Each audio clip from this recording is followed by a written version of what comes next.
మోదీ పాలనలో దేశంలో శాంతి భద్రతలు క్షీణించాయన్నారు ఎల్ఓపీ నేత రాహుల్ గాంధీ. జమ్మూ కాశ్మీర్లో ఉగ్రదాడులు పెరగడానికి ఎన్డీఏ సర్కారు విధానాలే కారణమన్నారు. ఇప్పటికైనా కాశ్మీర్లో భద్రతా వ్యూహాలను పునః పరిశీలించాల్సిన అవసరం ఉందన్నారు. మరోవైపు కేంద్ర ప్రభుత్వం ఉగ్రవాదం అంతమే లక్ష్యంగా పనిచేస్తుందన్నారు రక్షణ మంత్రి రాజ్నాథ్ సింగ్.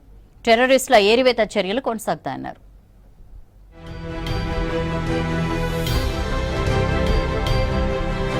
జమ్మూ కాశ్మీర్లోని దోడా జిల్లాలో సైనికులపై ఉగ్రదాడిని తీవ్రంగా ఖండించారు ఎల్ఓపీ నేత రాహుల్ గాంధీ. కొన్ని రోజులుగా సైన్యంపై టెర్రరిస్టుల దాడులు పెరగడం బాధాకరమన్నారు.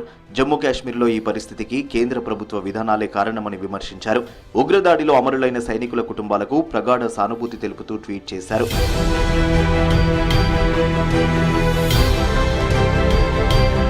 దోడా ఉగ్రదాడిలో 4 జవాన్లను కోల్పోవడం తీవ్ర మనోవేదనకు గురిచేసిందన్నారు ఏఐసీసీ ప్రెసిడెంట్ ఖర్గే.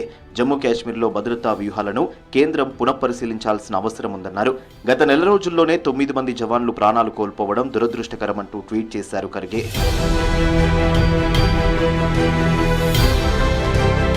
దేశంలో ఉగ్రవాదాన్ని అంతమొందించడమే మోదీ సర్కారు లక్ష్యమన్నారు కేంద్ర రక్షణ మంత్రి రాజ్నాథ్ సింగ్. జమ్మూ కాశ్మీర్లో శాంతి భద్రతలు నెలకొల్పేందుకు కట్టుబడి ఉన్నామన్నారు. దోడాలో ఉగ్రవాద వ్యతిరేక ఆపరేషన్లో జవాన్లు వీరమరణం బాధాకరమన్నారు. విధి నిర్వహణలో ప్రాణత్యాగం చేసిన సైనికుల కుటుంబాలకు దేశమంతా అండగా నిలుస్తోందంటూ ట్వీట్ చేశారు రాజ్నాథ్ సింగ్.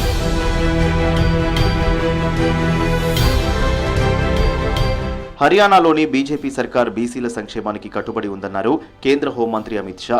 బీసీల క్రిమిలేయర్ పరిమితిని 6 లక్షల నుంచి 8 లక్షల రూపాయలకు పెంచుతున్నట్లు తెలిపారు. పంచాయతీ, మున్సిపాలిటీల్లో బీసీల రిజర్వేషన్లు పెంచుతున్నట్లు చెప్పారు.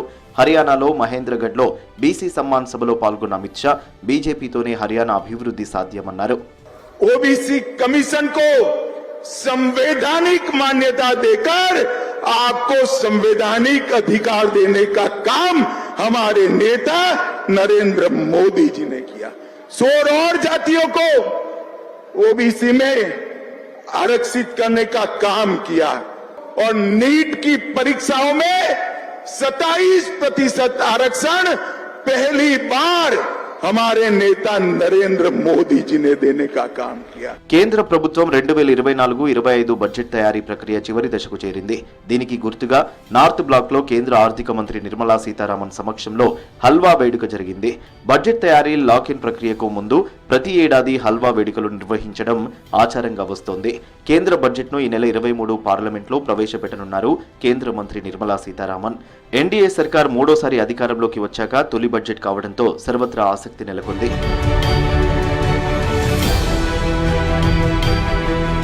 మహారాష్ట్రలోని కొల్లాపూర్లో మసీదు కూల్చివేత కూడా ఒక రకమైన ఉగ్రదాడన్నారు ఎంఐఎం చీఫ్ అసదుద్దీన్ ఓవైసీ. అక్కడి బీజేపీ సర్కార్ నిర్లక్ష్యం కారణంగానే మసీదులపై దాడులు జరుగుతున్నాయన్నారు. సీఎం ఏక్నాథ్ షిండే ఆధ్వర్యంలోని ఎన్డీఏ సర్కార్ ప్రజలను రెచ్చగొడుతోందన్నారు Asaduddin Owaisi. What is the police doing? What is this government doing?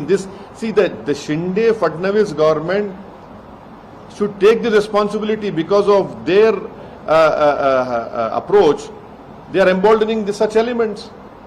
And the most unfortunate part is that these opposition parties who talked about moral victory, they don't even have courage to even utter what has happened over there. That is why it is high time that Muslims of Maharashtra should take a political decision in the coming assembly elections and ensure that MIM party candidates win. Modi సర్కార్ అసమర్థ విధానాలే జమ్మూ కాశ్మీర్తో పాటు ఈశాన్య రాష్ట్రాల అల్లర్లకు జరుగుతున్నాయంటున్నారు కాంగ్రెస్ నేతలు. Parliament సమావేశాల్లో NDA వైఫల్యాలను ఎండగడతామంటున్నారు India కూటమి నేతలు. దేశవ్యాప్తంగా నైరుతి ప్రభావంతో భారీగా వానలు కురుస్తున్నాయి. గుజరాత్, మహారాష్ట్ర, గోవా, కర్ణాటక, కేరళలో కుండపోత వానలు పడుతున్నాయి. మరో 3 రోజుల పాటు భారీ వర్షాలు ఉండటంతో ఆ రాష్ట్రాలకు రెడ్ అలర్ట్ జారీ చేసింది ఐఎండీ.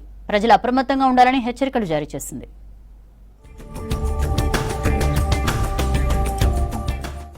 నైరుతి రుతుపవనాల ప్రభావంతో దేశవ్యాప్తంగా వర్షాలు దంచుకొడుతున్నాయి. అస్సాంలో వానలు కాస్త తగ్గినప్పటికీ వరదలు మాత్రం తగ్గడం లేదు. బ్రహ్మపుత్ర నదికి వరద కొనసాగుతుండటంతో మోరేగావ్ జిల్లా ఇంకా ముంపులోనే ఉంది. దీంతో ప్రజలు తీవ్రంగా ఇబ్బంది పడుతున్నారు. గుజరాత్, మహారాష్ట్ర, గోవా, కర్ణాటక, కేరళ రాష్ట్రాల్లో భారీ వర్షాలు కురుస్తున్నాయి. రాబోయే 3 రోజులు కూడా కుండపోత వానలు ఉంటాయని వాతావరణ శాఖ తెలిపింది. దీంతో ఈ రాష్ట్రాలకు రెడ్ అలర్ట్ ప్రకటించింది ఐఎండీ. ప్రజలు అప్రమత్తంగా ఉండాలని సూచించింది. మరోవైపు ఐఎండీ హెచ్చరికతో ఆయా రాష్ట్రాల ప్రభుత్వాలు అప్రమత్తమయ్యాయి.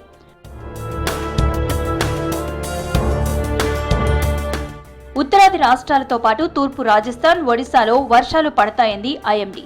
దీంతో ఈ నెల 17, 18, 19 తేదీల్లో ఆయా రాష్ట్రాలకు ఆరెంజ్ అలర్ట్ ని జారీ చేసింది. ఉత్తరప్రదేశ్, జమ్మూ కశ్మీర్, హిమాచల్ ప్రదేశ్, పంజాబ్, హర్యానా, చండీగఢ్, ఢిల్లీ, బీహార్ రాష్ట్రాల్లోనూ భారీ వర్షాలు ఉంటాయని హెచ్చరించింది ఐఎండీ. మరోవైపు వానలతో రాప్టీ నది ప్రమాదకర స్థాయిలో ప్రవహిస్తోంది. దీంతో గోరఖ్పూర్లోని 47 గ్రామాలు నీట మునిగాయి.